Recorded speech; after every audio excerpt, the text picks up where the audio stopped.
And it looks like you're taking sides. And if Andy Burnham gives Louise Haigh a role in Cabinet, we will definitely ask that question. The BBC tried to pile on Nigel Farage. It backfired hard. One woman, 3 panellists. Laila Cunningham tore apart the mainstream journalist's doorstepping stunt, dragged Labour's multi-million-pound donor scandal into a room the BBC clearly didn't want it in, and caught the Greens dead to rights on their own hypocrisy. Hannah Spencer, how do the Greens react to this strategy of Mr Farage's? I just think it's just a stunt, and I think people are really seeing that for what it is, and people are so fed up. In Clacton, I was there just before Christmas talking to people who really put their faith into someone that they thought was going to be different and who has arguably turned out to be part of the establishment he claims he's not a part of. This is someone who has taken £5 million and not declared it on a form that we're not talking, I don't think, about an error or a mistake, which I think I accept anybody can do that. This is an enormous sum of money that he has not declared on a form and now thinks he can worm his way out of it by pulling this massive stunt. What it does is throws people in that constituency who are already struggling, like so many people in the country, into further turmoil. The Greens play moral referee. The BBC picks up the baton and swings at Farage over a controversial associate.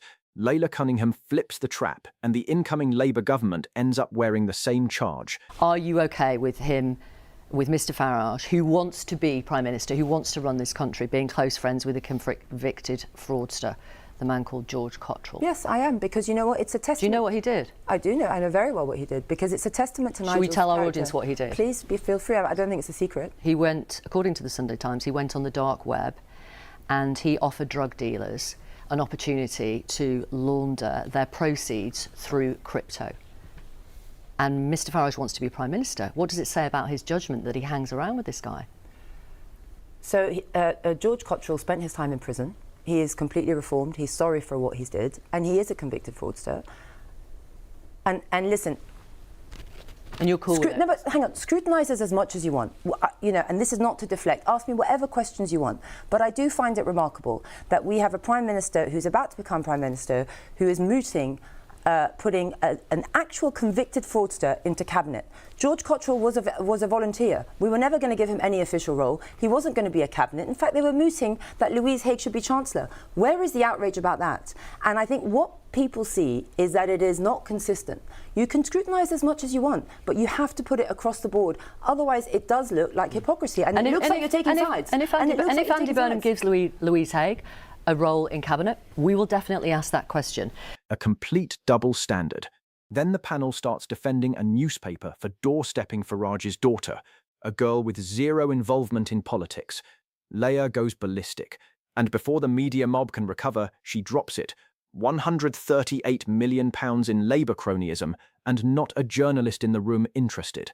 The fact that he's hanging out with a convicted fraudster, is that a problem? Fraser Nelson. Just like you're talking about Nigel. In terms of the media pile-on, the establishment hit job, Mr Farage did talk today about the editor of The Times deciding to, as he put it, publish a picture of where his daughter lives. You're not the editor of The Times. I appreciate that. You work for them. Do you have anything to say on behalf of The Times, though?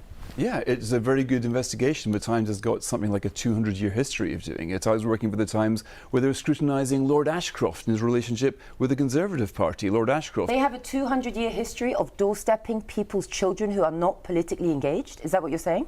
Journalists go to politicians and ask them. By the way, this has happened in democracies, not just Britain, but every democracy. Hang on. For a very long time. They knock on your door. It's not his door. It was clear that it was his daughter's door. Are you saying, is that the policy of the Times, that you can go and doorstep people's children who have nothing to do with politics? Because I have children, and I can tell you that if you doorstep my adult children, I would be ballistic. They've got nothing to do with politics, and it endangers them. And you know that Nigel already has a massive security threat. Are you saying a property empire? Are you saying a property empire? Are you saying there's a problem with owning houses? Are we now a communist society where we cannot own houses? No, but again, you're supposed to declare them. He didn't. Well, Again, is that a parliamentary standards finding? Well, this is one of the things which Parliament will be looking so- at, because this is the second thing. By the way, a couple of weeks ago we thought that So hang on, can we just go back to you saying... Now we've got the George cultural donation, now we've got the property thing. Can you just Two new things he didn't declare. That's fine. Can we this just is go a back... subject of public interest. Journalists will ask questions in a free society. Listen, as a politician myself, and I think people watching TV would want to know, I just want to clarify what you said, that it is a 200-year tradition to doorstep... investigative journalism, absolutely. To doorstep... Are you justifying then? To doorstep people's... to publicise where people's children live. You're saying that's fine? But you accept that? Sorry, this happens in every democracy. Sorry, do you I'm accept not quite that? sure what the problem is. Do you accept that that is fine? You're saying that that's fine on your newspaper, publishing a young girl's address who has nothing to do with politics. You're saying that's okay, are you? We didn't publish a young girl's address. Yes, you did. No, you published her house, which is very easy to find through AI now. We and didn't Sky publish News the did. address, really? You published a I've no photo idea how of it. old she is. I'm Well, assuming you that- published a photo, and you're accepting that that's in fine. a feature exposing a property empire You which put- had been concealed wrongly from you the said parliamentary authorities. you said it was That's what investigative journalism is about. No, because the piece said his daughter lived there. I'm just asking, Fraser, are you defending that? Yes, it's a very Fine. good So investigation. that's the time. So that's the. Let me bring aware. in deserve to know. let me bring in They Hannah deserve Spencer. to know where his children live. Who they deserve to know who's financing And what- politicians. They deserve to know where money meets power. Journalists are very to disclose because politicians don't always disclose. So hang on. What is the public interest in knowing that his daughter lives there? What is the public interest? Because if you're doing an investigation about the property, who lives where, how it's done, these sort of things are very relevant. So what is the relevance of saying his daughter lives there and showing a picture of it? What is the public interest in that? I think it's relevant to know. And if you're really interested in where money and politics intersect in an evil manner, very much. why do you Perhaps you can tell us the sources of reform's money. It's interesting. And or listen, perhaps you can tell us who else has given donations as I to said, Nigel Farage. ask as much as you want. But why do you not question the fact that since Labour Party came into power, they've given 138 million of government contracts to their donors? Somehow that intersection between money and politics doesn't cross your desk. No, it's not. Well, No, I've never read a story about it. Crypto billionaires giving money under the carpet to I've, politicians who do them favours. And has Reform not got the most pro-crypto manifesto of any party? And so you think... So what? Because crypto billionaires are right. We're making Yuga. They're spending... What's wrong with... They are giving most of the money. Okay. Thank you. It's a conflict of interest and it's egregious. You think it's fine for the Labour Party to give their donors 138 million worth of government contracts? That's for the public to decide. Well, you haven't even reported on the public it. can't decide what they don't know about. Well, exactly. They don't know about it because you don't report it. Hannah Spencer. Brutal takedown of media bias. But the real hypocrisy was saved for last. Remember the Green rep who opened the show swinging at Farage? The BBC host swivels and starts reading out her own leader's rap sheet, including a scandal about hypnotising women for breast enlargement. Her excuse? You won't believe it. Your leader called Nigel Farage a grifter today. Very, very different circumstances, but your leaders had a number of questions to answer, whether it's about owing council tax money, a donation he made to his own party, which then he had to be returned because he wasn't registered as a voter, and incorrectly describing himself as a Red Cross spokesperson. He apologised for that. Are you worried about your leader's judgment? No, because I think the key thing that you've just said at the end is there.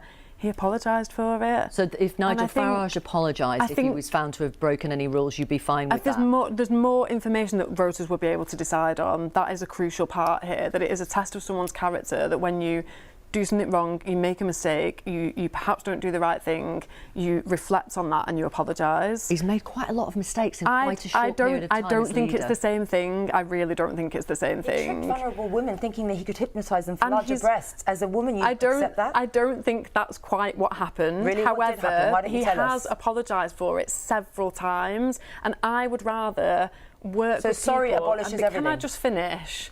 I've just sat and listened to this, so I'm going to speak for a few minutes. To have people who actually reflect on what they've done and then apologise and try and fix it, and that is really clear. The council tax, for example, he has asked the council, he will pay whatever he's owed. If he's found to owe anything, he will pay it. But I think